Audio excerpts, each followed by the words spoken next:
liked to get breakfast over with and the kitchen clean so she could use the sink for rinsing her photographs. But on Saturdays, she was easier going, and if we were lucky, we got to sleep.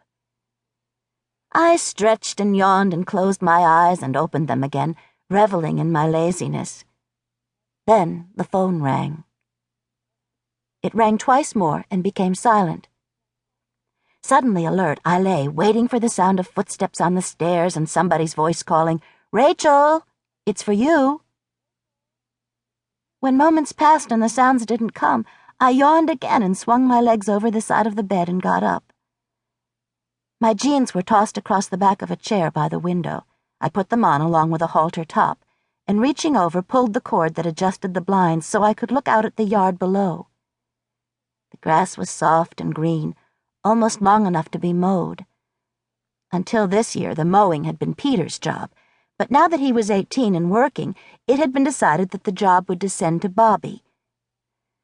Bobby was 11 and small for his age. It was hard to imagine him pushing the rotary mower over the whole length of the yard. Along the back fence, the roses were beginning to bud, and on the far side of the fence I could see Mike Gallagher watering his mother's vegetable garden. Leaning close to the screen, I pursed my lips and let out a long, shrill whistle. Mike started, lifted his eyes to focus upon the window, and raised a hand in a gesture of greeting.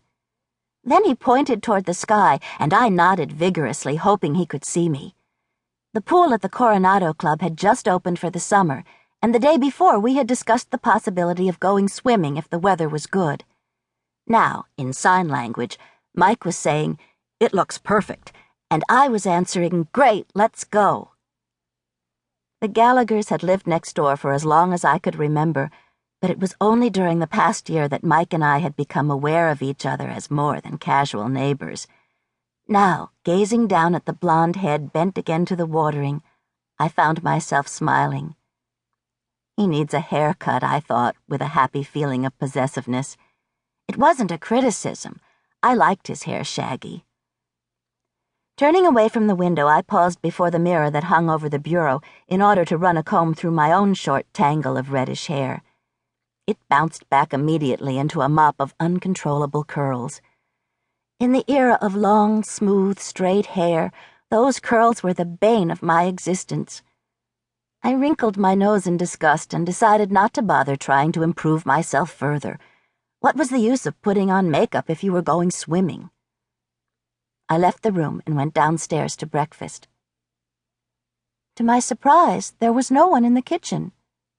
They had been there recently, I could tell, for the coffee was perking on the back of the stove and bacon lay draining on a paper towel on the countertop. Eggs and bread set out in preparation for the usual Saturday meal of French toast, and the morning paper was spread open to the sports page on the kitchen table. "Mother?" I called. "Dad?" Then I became conscious of sounds from the living room, a soft choking noise, and my father's voice low and consoling. Hurrying through the kitchen, I shoved open the door that led into the next room. They were there, the four of them. My parents were seated on the sofa, and Mother was crying, her hands over her face. Dad had his arm around her, and the two boys were standing awkwardly, looking down at them, as though not knowing what ought to be done or said. "What is it?" I cried as panic hit me. I couldn't remember ever having seen my mother cry. It was Bobby who answered. "It's Aunt Marge and Uncle Ryan," he said. "They're dead." "Dead?" I caught my breath at the dreadful word. My stomach lurched, but it was more from shock than grief. I had seen my aunt and uncle only once when I was little, and it was too long ago for me to remember. Since my early childhood, they had lived in a series of strange places, and in recent years, they had made their home in an isolated area of the Ozarks, where Uncle Ryan wrote his novels, and Aunt Marge worked at her painting. "All these years," Mother sobbed, "and we never visited. We should have insisted that they come last Christmas." "You can't insist on something like that," Dad said gently. Ryan was tied up in his